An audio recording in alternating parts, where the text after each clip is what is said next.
Hello नमस्कार दोस्तों, स्वागत है आप सभी को आपका अपना यूट्यूब चैनल VSR अड्डा पे। तो दोस्त, आज हम लोग आ चुके हैं चैप्टर 10 लौटकर आऊंगा फिर को लेकर, जिस ये काव्यखंड को हम इस क्लास में मात्र आपको 25 से 30 मिनट की क्लास में हम पूरा सोल्व करेंगे। लेखक परिचय से लेकर के एक एक आपका पंक्ति का अर्थ बताएंगे इस वीडियो में, तो बने रहिएगा वीडियो में अंत तक, तभी सब कुछ क्लियर हो जाएगा। और यहाँ से प्रत्येक साल हर साल इधर 2-3 वर्ष से यहीं से प्रश्न दिया जा रहा है, जो कि आपको 5 नंबर में दे देता है और व्याख्या करने के लिए बोलता है। कोई एक पंक्ति दे दिया जाता है और व्याख्या करने के लिए बोलता है। तो चलिए समय न लेते हुए वीडियो को फटाफट स्टार्ट कर लेते हैं। लौटकर आऊंगा फिर, याद रखना। तो लौटकर आऊंगा फिर मतलब कभी कहाँ लौटने की बात कर रहा है, तो कभी बंगाल लौटने की बात करते हैं। बंगाल, ये बात रखिएगा ध्यान में। तो देखिए, सबसे पहले हम जीवनानंद दास के जीवनी का परिचय लेते हैं। तो लौटकर आऊंगा फिर के लेखक कौन है, तो जीवनानंद दास। अब इनके बारे में हम बहुत कुछ जान लेते हैं। जैसे इनका जन्म 1899 ईस्वी को हुआ था। तो जन्म भी पूछता है कि बताइए जीवनानंद दास का जन्म कब हुआ, 1899 ईस्वी में। रविंद्रनाथ के बाद बांग्ला साहित्य के आधुनिक काव्य आंदोलन को इन्होंने ही आगे बढ़ाया, नेतृत्व किया था। चलिए, यहां से फिर इनकी सवाल आता है। अब यहां से जो आपके एग्जाम में सवाल आएंगे, देखिए, इनकी मृत्यु मात्र 55 साल की उम्र में हो गई थी। इनकी मृत्यु मात्र 55 साल की उम्र में हो गई थी। यह एक दुर्घटना में मर गए थे। और इनकी मृत्यु के बाद इनका 100 से ओवर कहानियां आपके इनको आते रहे, मतलब ये लिख चुके थे 100 से ज्यादा कहानी। ये हम जीवनानंद दास की बात कर रहे हैं। देखिए, सिर्फ 55 साल की उम्र में। तो ये भी सवाल बहुत बार पूछा गया बिहार बोर्ड में कि जीवनानंद दास की मृत्यु कितनी की उम्र में हुई थी, तो 55 साल की उम्र में। जीवनानंद दास का निर्धय एक मर्यातक दुर्घटना में हुआ था। और कब हुआ गया था, 1954 ईस्वी में इनका मृत्यु हो गया था। अब देखिए, इनको बहुत फेमस है ये वाला, वनलता सेन किनकी रचना है। बहुत ही फेमस इनका प्रकाशन था वनलता सेन। इनके लिए इनको पुरस्कार भी मिला है। वनलता सेन के लिए इनको 1952 में पुरस्कार मिला है। देखिए, तो आपसे डायरेक्ट पूछ दिया जाता है वनलता सेन किनकी रचना है, तो साफ बताइए जीवनानंद दास। महापृथ्वी किनकी रचना है, ये भी सवाल पूछा हुआ। जो हम अंडरलाइन कर रहे हैं, इस तरह से बॉक्स में कर रहे हैं, वो सवाल पूछा गया है कि किनकी रचना है। इनको कालबेला, हाँ कालबेला, ये भी सवाल इनसे पूछा गया है कि कालबेला किनकी रचना है। रूपसी बांग्ला, ये भी सवाल पूछा गया। ये 3 गो अभी तक ज्यादा, और सबसे ज्यादा बार अगर कहा जाए तो वनलता सेन, लगभग 6 बार आपके बिहार बोर्ड के एग्जाम में पूछा गया होगा। लगता होगा सर झूठ बोल रहे हैं, क्वेश्चन बैंक उठा के देखिए, वनलता सेन किनकी रचना है, और ये 6 बार पूछा गया। यह सब भी एक बार ये भी, एक बार ये, और 2 से 3 बार ये पूछ दिया गया है। कालबेला किनकी रचना है, तो जीवनानंद दास की रचना है। देखिए, वनलता सेन शीर्षक कविता को प्रबुद्ध आलोचकों द्वारा रविंद्रोत्तर युग की श्रेष्ठतम प्रेम कविता बनाते हैं। कविता की संज्ञा दी गई है, यानी रविंद्रनाथ के बाद बंगाल में इनकी कवि को श्रेष्ठता दिया गया है। ये वनलता सेन को बहुत महान बनाया गया है। आगे बढ़ते हैं और देखते हैं, वनलता सेन से को 1952 में श्रेष्ठ काव्य ग्रंथ का पुरस्कार प्राप्त किया गया था। ये भी सवाल बहुत पूछने योग्य है कि वनलता सेन को श्रेष्ठ काव्यखंड का पुरस्कार कब मिला, तो 1952 में। कब मिला था, 1952 में। और श्रेष्ठतम कवि का पुरस्कार मिला। और इनके जीवन के लिए कहिए, इनके जीवन में सबसे अच्छा अगर कोई आया कविता तो वनलता सेन। और इनकी चाहत 1954 के बाद यह कौवा बनके, हंस बनके, अबाबिल्ला बनके, अबाबिल्ला एक प्रकार के पंछी का नाम है, किसी भी रूप में, धान गेहूं नदियों में किसी भी रूप में यह दोबारा बंगाल आने की चाहत रखते हैं। जैसे हम सब, आप सब बिहार से हैं, तो बिहार आने की एक अलग रुचि है। हर जगह से एक स्थानीय लगाव हो जाता है, लगता है हमें इसी घर में जन्म हो, हमें यही गांव में जन्म हो। तो ये भी अपने आप को दर्शाते हैं कि अपने आप को, ये अपनी चाहत को इस कविता के माध्यम से दिखाए हैं कि हमें भी क्यों न बंगाल में ही जन्म ले, और किन किन रूप मिले इनकी चर्चा हम करते हैं। देखिए, लौटकर आऊंगा फिर इनकी रचना है जीवनानंद दास। ये बात ध्यान में रखिएगा, लौटकर आऊंगा फिर किनकी रचना है? जीवनानंद दास। देखिए पहला पंक्ति क्या कहते हैं, खेत है जहां धान के, बहती नदी के किनारे, फिर आऊंगा लौट कर एक दिन। ये चाहत को दर्शाते हैं कि खेत है जहां धान के, नदी के किनारे मैं एक दिन यह सब जगह पे फिर आऊंगा। बंगाल में, तो ध्यान रखिएगा कवि कहां लौटने की बात करता है? तो अपनी मातृभूमि बंगाल में। ये ध्यान रखिएगा, बंगाल। ये भी सवाल हर साल ये पूछ देता है लगभग कवि कहां लौटने की चाहत रखते थे? बंगाल। और कुछ नहीं वहां दिया रहेगा कि कौन चैप्टर से क्या है, कौन सा चैप्टर से है, कौन कवि के बारे में पूछा जा रहा है। डायरेक्ट आपसे प्रश्न रहेगा कि कवि कहां लौटने की बात करता है। ऑप्शन में दिखेगा बंगाल। बंगाल में, नहीं शायद होऊंगा मनुष्य तब होऊंगा अबाबिल्ला। कवि कहते हैं, कवि जीवनानंद दास इस पंक्ति के माध्यम से कहते हैं शायद मैं मनुष्य नहीं रहूंगा, अगले जन्म में पता नहीं मनुष्य नहीं रहूंगा, लेकिन मैं अबाबिल्ला, अबाबिल्ला एक पंछी है, 20 से 30 ग्राम का एक पंछी है, वहीं उस रूप में आऊंगा, लेकिन मैं एक दिन जरूर आऊंगा। आगे कहते हैं कि धान के खेत वाले बंगाल में, यानी मैं नहीं रहूंगा मनुष्य, मैं अबाबिल्ला ही रहूंगा, लेकिन मैं जरूर बंगाल में आऊंगा धान के खेत में चरने के लिए। ज्यादा ये कीट मकोड़े ही, अबाबिल्ला जो पंछी है या ज्यादा कीट पतंग ये सब ज्यादा खाते हैं। बहती नदी के किनारे मैं एक दिन लौटूंगा, हो सकता है मनुष्य बनकर न लौटूं, अबाबिल्ला होकर लौटूं। कहते हैं मैं धान के किनारे, न बहती नदी के किनारे जरूर आऊंगा, मनुष्य रहूं या ना रहूं, लेकिन मैं एक न एक दिन जरूर आऊंगा। कभी कहां लौटने की बात करते हैं? बंगाल। चलिए इनका दूसरा पंक्ति कहते हैं, देखिए वही उनका अर्थ है ये, या फिर कौआ उस भोर का, नहीं दूसरा पंक्ति है समझिएगा, या फिर कौआ उस भोर का फूटेगा न्यायाधीन की फसल पर, जो कुहरे के पालने से कटहल की छाया भरता पेंग। पेंग क्या होता है? यह भी एक पंछी है, पेंग। कहते हैं मैं सुबह का कौआ बनकर आऊंगा, और उस कुहासे के दिन में मैं एक दिन आऊंगा, कटहल की छाया ही बनकर क्यों न आऊं, लेकिन मैं इस भूमि, मातृभूमि बंगाल पे जरूर आऊंगा। कटहल पेड़ की छाया कहाँ? भूमि पे। तो मैं कहते हैं कि मैं इस भूमि पे जरूर आऊंगा। कभी अपनी इच्छा को व्यतीत करते हैं। भरता रहूं पेंग, यानी पेंग एक पंछी का प्रकार होता है। आऊंगा एक दिन, या फिर कौआ होकर। कहते हैं मैं या फिर कौआ होकर ही एक दिन क्यों ना आऊं। भोर में कौआ कैसे करता है? काव काव काव करते ही आऊंगा, लेकिन मैं जरूर एक दिन आऊंगा। भोर की फुटती किरण के साथ धान के खेतों पर छाए कुहासे में, कटहल पेड़ के छाया में मैं जरूर आऊंगा। कभी कहां लौटने की बात करते हैं? बंगाल लौटने की बात कर, कोई भी रूप में या बंगाल लौटने की बात करते हैं। चलिए आगे।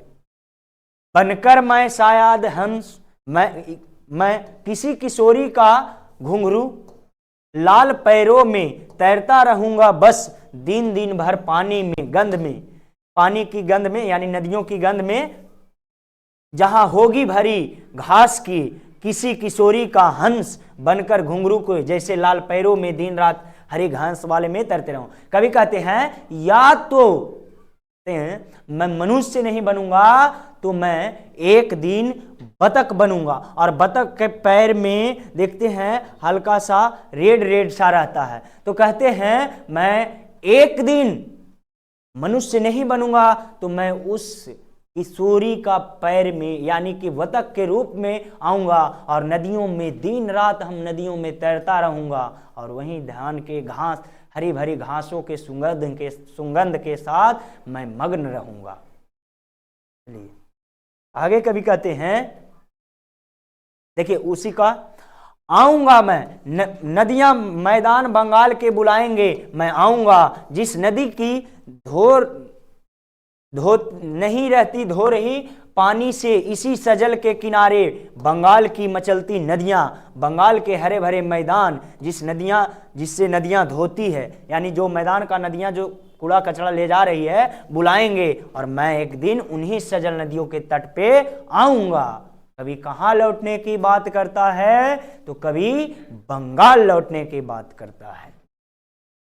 चलिए, शायद तुम देखोगे, कहते हैं शायद तुम देखोगे शाम की हवा के साथ उड़ते एक उल्लू को, शायद सुनोगे कपास के पेड़ से उसकी बोली। कहते हैं कि मैं मनुष्य नहीं बनूंगा तो मैं उल्लू बनकर आऊंगा, मैं मनुष्य नहीं बनूंगा तो मैं उल्लू बनकर आऊंगा और कपास के पेड़ पर बैठ के और अपना आवाज निकालूंगा और सब सुनेगा, और मैं एक दिन अपना मातृभूमि बंगाल जरूर आऊंगा। बोली, घासीली जमीन पर फेंकेगा कोई मुट्ठी भर चावल, शायद कोई बच्चा उबले हुए, हो सकता है शाम की हवा। कहते हैं उबले हुए मतलब बना हुआ चावल जमीन पे हाथ से कोई फेंकेगा, मैं उसी रूप में आऊंगा, मैं वही खाऊंगा, लेकिन मैं आऊंगा। कभी कहाँ लौटने की बात करते हैं? तो कभी बंगाल लौटने की बात कर रहे हैं। हवा में किसी उड़ते हुए उल्लू को देखो या फिर कपास के पेड़ से तुम्हें उसकी आवाज सुनाई दे, हो सकता है मैं किसी बालक को घास वाली जमीन पे ही मिलूं, लेकिन मैं एक दिन जरूर आऊंगा। अगले पंक्ति के माध्यम से कवि कहते हैं देखोगे रूपसा उनका ही अर्थ है ये पंक्ति का कि देखोगे रूपसा के गंदले से पानी में नाव लिए जाते एक लड़के को उड़ते फटेपाल की नाव। कहते हैं फटे पुराने कपड़े पहनकर और एक लड़के को देखना नाव ले जाते हुए उस नदी में, क्या पता उस लड़के का रूप में मैं ही रहूंगा, लेकिन मैं एक दिन जरूर आऊंगा। कभी कहाँ लौटने की बात कर रहे हैं? तो बंगाल। हो सकता है तुम देखो, देखो कहते हैं लौटते होंगे रंगीन बादलों के बीच में सारस, अंधेरे में मैं उन्हीं में से होऊंगा मैं। कहते हैं जैसे बादल रहता है, बादल देखते हैं तो ब्लैक ब्लैक सा बादल आता है, तो उसमें से एक प्यारा सा एकदम सारस को देखिएगा वाइट वाइट उड़ते हुए आते हैं और बहुत प्यारा लगता है। बरसात के दिनों में, गर्मी के दिनों में देखिएगा दिन भर धूप रहेगा और शाम में वो बादल चढ़ेगा और उस तरह से सारस उड़ते हैं। तो कहते हैं कि मैं क्या पता मैं उसी रूप में आऊंगा, लेकिन मैं जरूर आऊंगा। कभी कहाँ लौटने की बात कर रहा है? बंगाल। या फिर रूपसा नदी के मटमैले पानी में किसी लड़के के फटे उड़ते पांव के तेजी से जाते देखो, या फिर रंगीन बादलों के मध्य उड़ते सारस को देखे, अंधेरों में देखो, मैं उन्हीं के बीच आऊंगा और तुम देखना मैं एक दिन जरूर आऊंगा, तुम देखना मैं एक दिन जरूर आऊंगा। कभी कहाँ लौटने की बात कर रहे हैं मित्र? तो कभी बंगाल लौटने की बात करते हैं, कभी बंगाल लौटने की बात करते हैं। तब अब इससे पूछे जाने वाला वस्तुनिष्ठ प्रश्न को हम लोग देखते हैं। जैसे आपसे वस्तुनिष्ठ प्रश्न पूछा जाता है, पहला सवाल रहता है कि कवि कहाँ लौटने की बात करता है, ये हो गया। कवि का जन्म, कवि का जन्म एक बार पूरी क्लास देख लिए हैं तो ये 5 मिनट जरूर देखिए। कब हुआ था? 1899। कहाँ हुआ था? बोलो, बंगाल में। ये कैसे बोल सकते हैं सर? इतना बार वो बोले हैं कि मैं आऊंगा बंगाल। अगली बात, कवि का मृत्यु कब होता है? कवि का मृत्यु 1954 में, 55 साल की उम्र में, 55 वर्ष की उम्र में,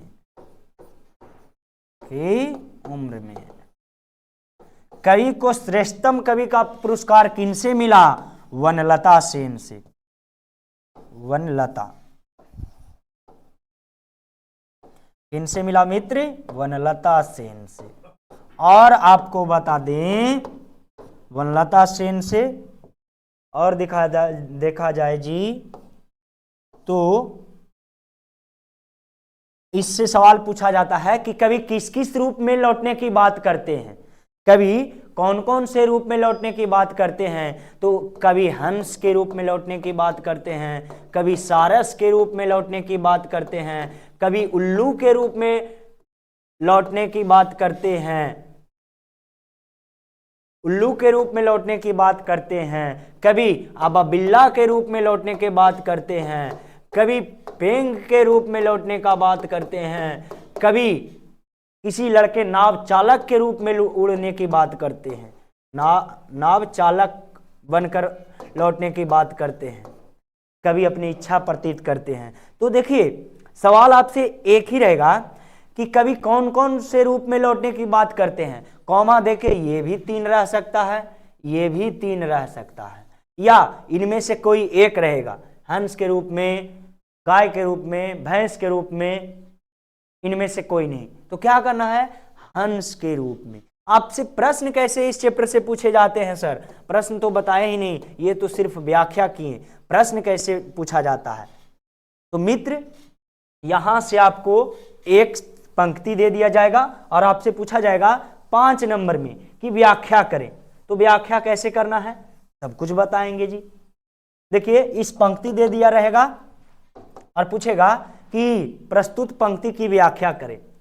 खेत है जहां धान के, बहती नदी के किनारे, फिर आऊंगा लौट कर एक दिन बंगाल में, नहीं शायद होऊंगा मनुष्य तब होऊंगा वह बिल्ला, कवि कहता है कि धान के खेत वाले बंगाल बहती नदी में। तो यहां तक रहेगा ये, और यहां से आपको पूछा जाएगा कि प्रस्तुत पंक्ति की व्याख्या करें। तो व्याख्या कैसे करना है मित्र, तो प्रस्तुत पंक्ति हमारी पाठ्य पुस्तक गोधुली काव्य खंड चैप्टर अध्याय 10 यानी 10 से लिया गया है, जिस चैप्टर का नाम है लौटकर आऊंगा फिर। ध्यान से सुनिएगा, जिस चैप्टर का नाम है लौटकर आऊंगा फिर। इनके लेखक हैं जीवानंद दास। इनके लेखक कौन है जी, जीवानंद दास।